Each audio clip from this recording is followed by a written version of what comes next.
જો તમે વજન ઉતારવા માટે વર્ષોથી પ્રયત્ન કરી રહ્યા છો પરંતુ પરિણામ મળતું નથી કારણ કે તમે આ 3 મિસ્ટેક કરી રહ્યા છો. મિસ્ટેક નંબર 1, તમે કાર્બોહાઈડ્રેટ્સને તમારા શત્રુ માનો છો અને માટે રોટલી અને ભાતનો ઉપયોગ કરતા નથી. તમને એમ લાગે છે કે કાર્બોહાઈડ્રેટ્સથી વજન વધે છે અને તેથી તમે રોટલી, ભાત, કેળા અને બીજા ફ્રૂટ્સને ખાવાનું બંધ કરી દો છો. પરંતુ હકીકત એ છે કે તમારા શરીર સાથે મગજ પણ કાર્બોહાઈડ્રેટ્સ પર નિર્ભર કરે છે. તમારા મસલ્સ પણ કાર્બોહાઈડ્રેટ્સને એનર્જી તરીકે સંગ્રહ કરે છે. એનાથી ઉલટું, વજન વધારનાર રિફાઇન્ડ કાર્બ્સ જે તમારા લોહીમાં બ્લડ શુગરને તરત જ વધારે છે અને ફેટ પણ સ્ટોર કરી દે છે. માટે ઘરની રોટલી અને ભાતને અપનાવો અને રિફાઇન્ડ કાર્બ્સ જેવા કે બેકરી પ્રોડક્ટ્સ, બ્રેડ, બિસ્કિટ, પેકેટવાળા નાસ્તા અને સાકરને બાય બાય કહી દો.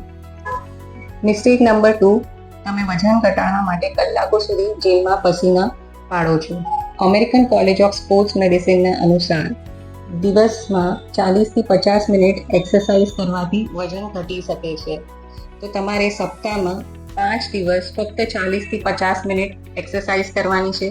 તેમાં તમે સ્ટ્રેન્થ ટ્રેનિંગ, કાર્ડિયો, યોગા બધાનું કોમ્બિનેશન કરીને એક્સરસાઇઝ કરી શકો છો, જેથી તમારું વેટ લોસ કરવાનું ટાર્ગેટ અચીવ કરી શકો છો.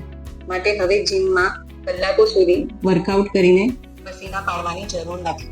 મિસ્ટેક નંબર 3, તમને લાગે છે કે ઓછું ખાવાથી ઝડપથી વજન ઉતરશે, પરંતુ એ સૌથી મોટી મિસ્ટેક છે. જો તમે શરીરમાં અઠવાડિયામાં 2 કિલોથી વધુ પણ વજન ઉતારી તો લેશો ઓછું ખાઈને, પરંતુ શરીરનું મેટાબોલિઝમ ધીમું પડી જાય છે, મસલ લોસ થાય છે, હોર્મોનલ ઇમ્બેલેન્સ થાય છે. જ્યારે પણ તમે શરીરને ઓછું ખાવાનું આપો છો તો ત્યારે તે સર્વાઈવલ મોડમાં જાય છે અને ચરબીને જાળવી રાખે છે. માટે ઓછું નહીં પરંતુ સ્માર્ટ તરીકેથી ખાઓ. કાર્બોહાઈડ્રેટ્સ, પ્રોટીન, ફેટ, ફાઇબર બધું જ સામેલ કરીને તમે વેટ લોસ પણ કરી શકો છો.